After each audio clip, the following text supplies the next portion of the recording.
What's up guys, this is going to be a super quick video showing you how to get a standalone version of your project working with Visual Studio. I used this for a game I uploaded to itch.io and it seemed to work, so let's get into it. First in your project, switch project from debug to release. Then in linker, then subsystem, switch to console or to Windows if you don't want the command prompt.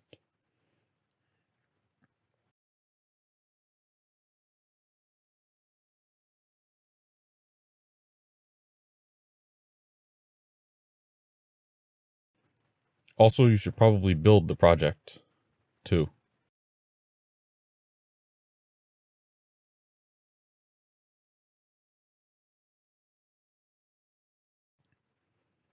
And finally, copy the exe folder in releases and other files and DLLs to a folder. If you're using any libraries or assets, copy those too. And that's it for this one. I'm probably going to give this video a weird long title because this is the second time I tried to figure this out and search engines were not helping. So sorry about that. Either way, I hope this helped you and good luck with whatever you're working on out there.